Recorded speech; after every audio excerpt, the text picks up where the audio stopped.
माधवपुर गांव में विष्णु अपने पालतू कुत्ते बंटी के साथ रहता था। अरे देख देख, ये विष्णु है, वही जिसको देखकर हमारे गांव का सब इज्जत मिट्टी में मिल गया। कैसे मनुष्य का चेहरा देख लिया। इसके जैसे गद्दार खून को तो मर जाना चाहिए। हमारे ऊपर कितना दुख लाया है ये और इसके परिवार ने। हाँ हाँ बिल्कुल, इसके बाप ने गद्दारी की थी, इसी वजह से वो मर गया और ये अब भी जिंदा बैठा है, हमारी सुख शांति को छीन रहा है। अब इसे भी यही सजा मिल जाए, तभी हमारे गांव की इज्जत लौटेगी। बंटी, तू भी 2 दिनों से भूखा है और अब घर में कुछ खाने तक का नहीं बचा है। अब हम क्या खाएं? एक काम करते हैं, चलो आज हम कमला काकी से ही कुछ खाने के लिए मांग लेते हैं।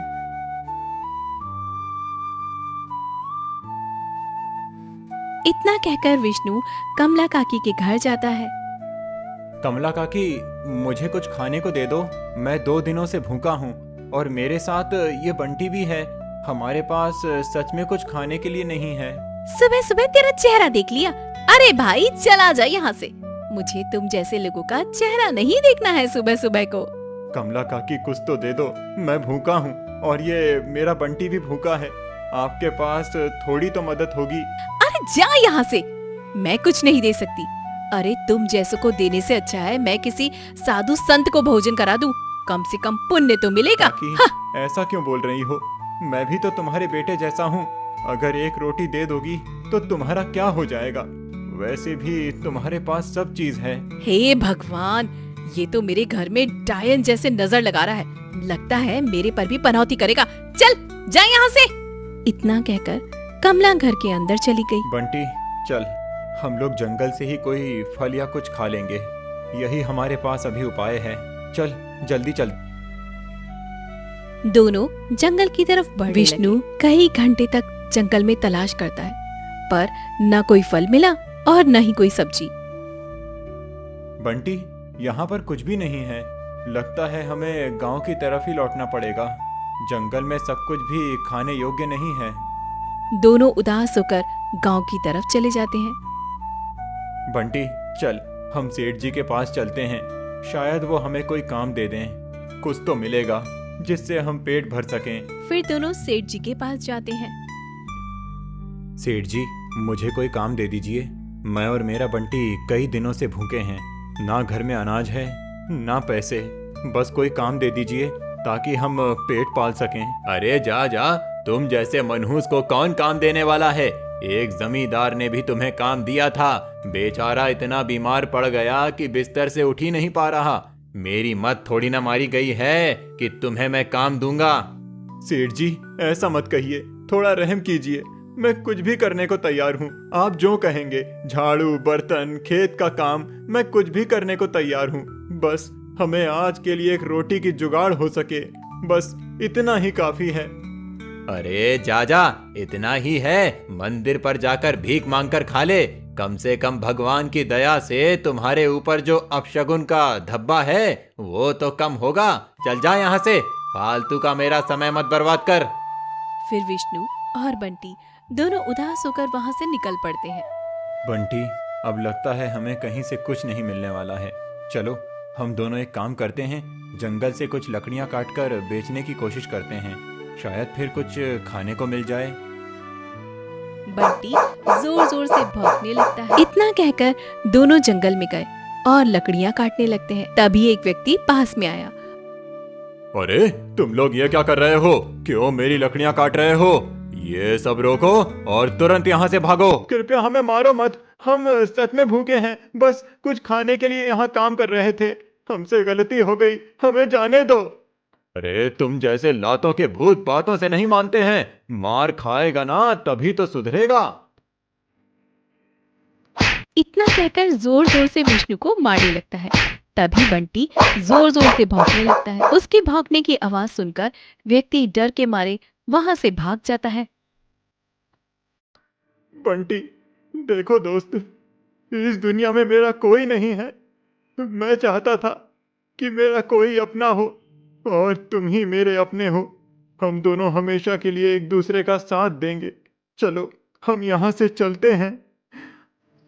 इतना कहकर विष्णु और बंटी लकड़ियां छोड़कर वापस लौट रहे थे। रास्ते में महल की ओर जाते हुए विष्णु अचानक बेहोश होकर गिर पड़ता है। बंटी उसके पास रहकर जोर जोर से भौंकने लगता है और उसे सहारा देने की कोशिश करने लगता है। तभी सैनिक उन्हें देख लेते हैं। ये कौन भिखारी है जो यहाँ बेहोश होकर गिर पड़ा है? मुझे जल्दी से इसे उठाकर यहाँ से फेंकना होगा। अगर महाराज ने देख लिया तो हम पर गुस्सा करेंगे। फिर सैनिक विष्णु को उठाकर थोड़ी दूर फेंक देता है और वहाँ से चला जाता है। तभी बंटी जोर जोर से भौंकने लगता है। अरे कुत्ते, चुप हो जा। इतनी तेज भौंकना बंद कर, वरना मैं तुझे भी वहाँ से भगा दूंगा। बंटी सैनिक की डांट सुनकर थोड़ा चुप होता है।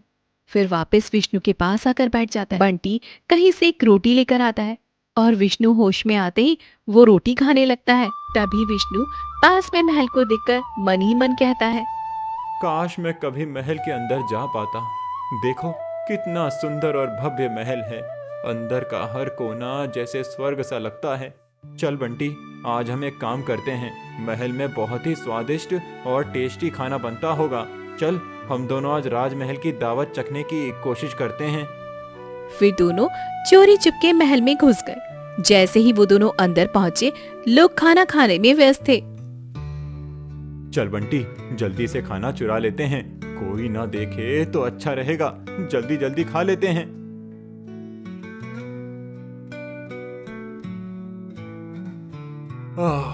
मजा आ गया बंटी। अब जल्दी चलो, हमें किसी तरह महल से निकलना होगा, नहीं तो पकड़े जाएंगे। लेकिन तभी उन्हें एक सैनिक देख लेता है। अरे ये दोनों कौन हैं? ये वही हैं जिसे हमने सुबह फेंका था। पकड़ो पकड़ो साथियों, ये दोनों चोर हैं, महल में घुस गए हैं। सब मिलकर पकड़ो, जल्दी जल्दी भागो, भागो जल्दी, कहीं भाग ना जाएं।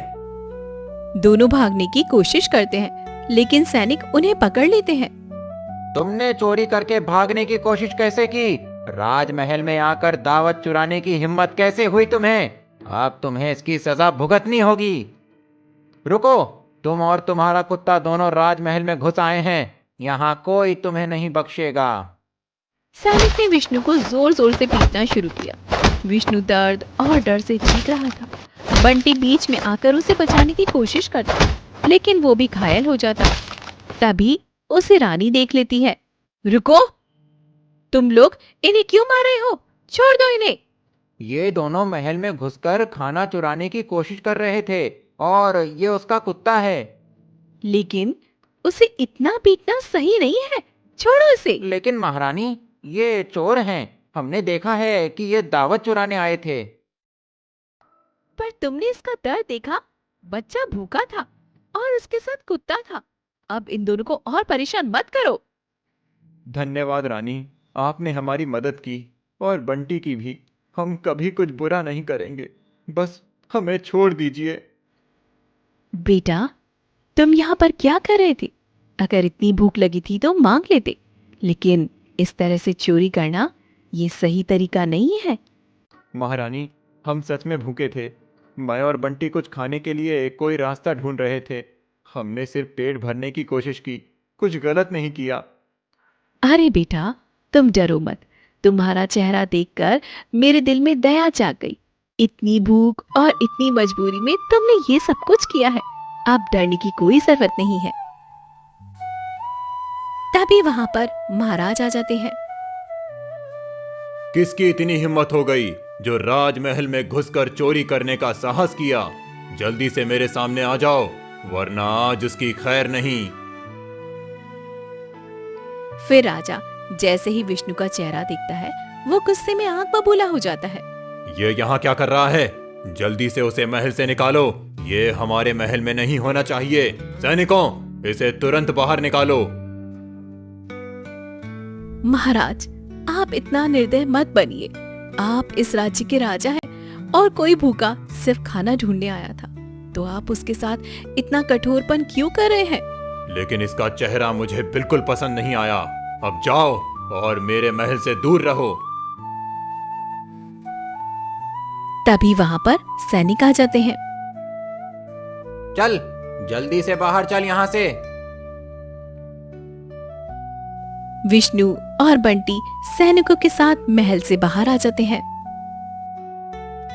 बंटी, हमें ये बात समझ में नहीं आई कि महाराज को मेरा चेहरा देखते ही इतना गुस्सा कैसे आ गया। और महारानी कितनी दयालु स्वभाव की थी, उसने हमारी इतनी मदद की, वरना सैनिक तो हमें मार मार कर चटनी बना देते। खैर, अब हम क्या कर सकते हैं, हम तो एक गरीब इंसान हैं। चलो आगे बढ़ते हैं। फिर दोनों चलते हैं। वे चलते चलते एक छोटे से घर के पार पहुंचते हैं। तभी अंदर से किसी की आवाज आई। कौन है वहां अंदर? शायद किसी को मदद की जरूरत है। चल बंटी, हमें देखना चाहिए। दोनों अंदर गए। वहां उन्होंने एक बीमार बूढ़ी औरत को देखा। दादी, आप यहाँ क्या कर रही हैं? दादी, हम यहाँ आपकी मदद करने आए हैं। मैं और मेरा दोस्त बंटी। हम आपकी क्या मदद कर सकते हैं, बताइए। नहीं, ऐसा नहीं हो सकता। तुम जाओ यहाँ से, मुझे अकेला छोड़ दो। क्या आप सच में ऐसा कह रही हैं? हम आपको ऐसे हालात में छोड़कर नहीं जा सकते। हम आपकी मदद करेंगे। बैठिए, मैं आपके लिए कुछ खाना बना देता हूँ। मुझे कोई मदद की जरूरत नहीं है, बस तुम यहाँ से चले जाओ। अगर जिंदा रहना चाहते हो तो यहाँ से तुरंत चले जाओ। क्या आप सच में ऐसा कह रही हैं? हम आपको ऐसे हालात में छोड़कर नहीं जा सकते। हम आपकी मदद करेंगे। बैठिए, मैं आपके लिए कुछ खाना बना देता हूँ। मुझे कुछ खाने की जरूरत नहीं है, बस मैंने कहा ना, यहाँ से चले जाओ। अगर जिंदा रहना है तो अभी के अभी यहाँ से निकल जाओ। ये दादी बार बार ऐसा क्यों कह रही हैं कि अगर मुझे जिंदा रहना है तो मुझे यहाँ से जाना चाहिए? शायद ये कुछ जानती हैं मेरे बारे में। मुझे इसका पता लगाना ही होगा। तुम बहुत जिद्दी हो, बिल्कुल अपने पिता के जैसे। दादी, आप मेरे पिता को जानती थी? कौन थे वो और क्या था उनका अतीत? मुझे सब जानना है। ठीक है बेटा, मैं तुम्हें अब सब बता रही हूँ, पर ध्यान से सुनो। मैं ध्यान से सुनूंगा। अब बताइए, मेरे पिता के साथ क्या हुआ था? बेटा, तुम्हारा असली रिश्ता महल से है, ये जानना तुम्हारे लिए जरूरी है। तुम महल के एक सैनिक के बेटे हो जिसे कोई पहचान नहीं पाया। क्या मैं महल का हूँ? ये कैसे हो सकता है? तो इसका मतलब मैं उस सैनिक का बेटा हूँ। लेकिन क्यों मुझे कभी किसी ने बताया नहीं? लेकिन बेटा, तुम्हें एक और सच्चाई बताती हूँ जो कोई नहीं जानता। दरअसल तुम्हारे पिता ने कोई चोरी नहीं की थी। उस महल की एक षड्यंत्र में उन्हें फंसाया गया था और उन्हें गद्दार घोषित कर दिया गया था। तो इसीलिए राजा ने उस दिन मुझ पर गुस्सा दिखाया। मुझे लगा मैं गलत कर रहा हूँ, लेकिन ये सब मेरे पिता की वजह से था। तो मेरा दुर्भाग्य दरअसल मेरी किस्मत का लिखा हुआ था। लेकिन बेटा, तुम्हें एक और सच्चाई बताती हूँ जो कोई नहीं जानता। दरअसल तुम्हारे पिता ने कोई चोरी नहीं की थी। उस महल की एक षड्यंत्र में उन्हें फंसाया गया था और उन्हें गद्दार घोषित कर दिया गया था। हाँ, लेकिन दादी, तुम्हें ये सब कैसे पता चला? तुमने ये सब कैसे जान लिया? मैं भी उस समय महल की दासी थी जब तुम्हारे पिता को गद्दार साबित किया गया था। तो मैं ये सब कुछ जानती थी, पर कभी किसी के सामने नहीं कहा, क्योंकि मुझे धमकी दी गई थी कि अगर मैं किसी को कुछ बता दूंगी तो वो मुझे जान से मार डालेंगे। इसलिए मैंने कभी किसी को कुछ नहीं कहा। मुझे माफ कर दो बेटा। अब कुछ भी हो जाए, मैं अपने पिता को निर्दोष साबित करके रहूंगा। आपको ये बताने के लिए बहुत बहुत धन्यवाद दादी। भगवान तुम्हें कामयाब करे बेटा, मेरा यही आशीर्वाद है। इतना कहकर दोनों झोपड़ी से बाहर आ जाते हैं। बंटी, अब हम सच का पता लगाएंगे। हम देखेंगे कि किसने वास्तव में महल से चोरी की थी और क्यों मेरे पिता पर इल्जाम लगा दिया गया। विष्णु और बंटी दोनों राजमहल की तरफ निकल पड़े और जैसे ही महल के गेट पर जाते हैं तभी सैनिक उन्हें रोक लेते हैं। तुम दोनों फिर से यहाँ कैसे आ गए? चले जाओ यहाँ से। तुम्हें अपनी जान प्यारी नहीं है क्या? मुझे अंदर जाने दीजिए। मुझे महाराज से मिलना है। मुझे उनसे कुछ बहुत जरूरी बात करनी है। चले जाओ यहाँ से। महाराज तुम जैसे चोरों से नहीं मिलते। आगे से ऐसा किया तो तुम्हारे हाथ पैर तोड़ दूंगा। नहीं, मुझे अंदर जाना ही होगा। आप कुछ भी कहो, मैं अंदर जाऊंगा। तुम्हें अपनी जान से प्यार नहीं है लगता है। तभी महारानी वहां पर पहुंच जाती है। क्या हो रहा है? महारानी, ये जबरदस्ती राजमहल में घुसने की कोशिश कर रहा है। मैं प्यार से कह रहा हूँ जाने के लिए, लेकिन ये जाने का नाम ही नहीं लेता। तुम यहाँ पर क्यों आए हो? महारानी, मुझे महाराज को सच्चाई बतानी है। तुम महाराज को क्या सच्चाई बताना चाहते हो? मैं जानती हूँ तुम ये बताने वाले हो कि तुम्हारे पिता निर्दोष थे और गद्दारी का इल्जाम उन पर झूठा लगाया गया था। हाँ महारानी, लेकिन आप जानते थे तो फिर इतने दिनों तक चुप क्यों रहे?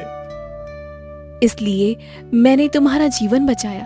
मैं तुम्हारा चेहरा देखकर पहचान गई थी कि तुम उस सैनिक के बेटे हो। महाराज को गुस्सा भी इसीलिए आया था। फिर आपने महाराज से क्यों नहीं कहा? लेकिन मैं वचनबद्ध थी। मैं सीधे सीधे नहीं कह सकती थी, लेकिन मैं तुम्हें एक सबूत दे सकती हूँ जिससे तुम्हारे पिता निर्दोष साबित हो सकते हैं। कैसे महारानी? तुम मेरे कक्ष में आओ। मैं तुम्हें वो सबूत दूंगी जिसे तुम राजा को दिखा सकोगे। लेकिन याद रखना, ये सबूत उस व्यक्ति के खिलाफ है जो मेरा सगा रिश्तेदार है। ठीक है महारानी, आपका बहुत बहुत धन्यवाद। रानी अपने कक्ष में जाकर और एक अंगूठी निकालती है। राजा को ये अंगूठी दिखाना, बताना कि चोरी की रात ये अंगूठी उसी जगह पर मिली थी। मैं भी तुम्हारा साथ दूंगी। इतना कहकर विष्णु महारानी के साथ महाराज के दरबार की तरफ बढ़ता है। महाराज, कृपया करके मेरी बात सुनिए। मैं आपको वो सच्चाई बताने आया हूँ जिसे आपको जानना जरूरी है। ये अंगूठी है जो चोरी की रात उसी जगह मिली थी। महारानी ने मुझे इसे देने के लिए भेजा है। तुम यहाँ क्यों आए हो? फिर से कोई चोरी करने आए होगे, इसीलिए मन गढ़ंत कहानी बना रहे हो। महाराज नहीं, मैं कोई कहानी नहीं बना रहा हूँ। मैं अपने पिता की बेगुनाही साबित करने आया हूँ। मेरे पिता को झूठा गद्दार कहा गया और उन्हें महल से निकाल दिया गया। उनकी मौत के बाद मेरी माँ भी इस दर्द को सह न सकी और दोनों मुझे छोड़कर चले गए। अब मैं अपने पिता का नाम साफ करना चाहता हूँ। अगर मेरे पिता ने चोरी की होती तो मैं आपके महल में खाने के लिए चोरी क्यों करता? महाराज, मैं पहले ही कह चुकी हूँ कि ये लड़का उस सैनिक का बेटा है। जो कुछ हुआ वो गलतफहमी थी और षड्यंत्र का नतीजा था। वो कोई और नहीं बल्कि मेरा चचेरा भाई था। उसी ने ये षड्यंत्र रचा था। पर महारानी, आपने इतने दिनों तक मुझे क्यों नहीं बताया? महाराज, मैंने अपने भाई से वचन लिया था कि मैं उसका मान और सम्मान को हमेशा बचाऊंगी। इसलिए मैंने अब तक ये बात नहीं कही। लेकिन अब वो इस राज्य में नहीं है, लेकिन मैं उसके खिलाफ सब कुछ सच बता सकती हूँ और इस बच्चे को न्याय दिलवा सकती हूँ। इससे बहुत कुछ दुख झेला है महाराज। मैंने तुम्हारे पिता के साथ बड़ा अन्याय किया। उनके लिए मुझे खेद है। तुम्हारे पिता निर्दोष थे। महाराज, मैं सिर्फ यही चाहता हूँ कि मेरे पिता का नाम साफ हो। मैं केवल अपने पिता का न्याय चाहता हूँ। सही कहा बेटा, तुमने बहुत हिम्मत दिखाई। मैं अपनी गलती स्वीकार करता हूँ। अब ये महल तुम्हारे लिए सुरक्षित है। आज से तुम महल में सैनिकों की जगह काम करोगे और सभी को सुरक्षा दोगे। धन्यवाद महाराज। मैं अपने पिता का नाम और इस महल का नाम हमेशा बचाऊंगा। देखा बेटा, सच्चाई और हिम्मत हमेशा जीतती है। तुम और बंटी अब हमेशा साथ रहोगे। तुम्हारा जीवन अब सुरक्षित और सम्मानित रहेगा और बंटी भी हमेशा तुम्हारे साथ रहेगा। महाराज, मैं आपका भरोसा कभी नहीं तोड़ूंगा और एक नेक और ईमानदार सैनिक बन के दिखाऊंगा। उस दिन के बाद विष्णु महल में सैनिक के काम पर लग जाता है और दिन भर मेहनत करता है और खुश रहता है। आप दोनों उस महल में सुरक्षित, सम्मानित और खुशी खुशी अपना जीवन जी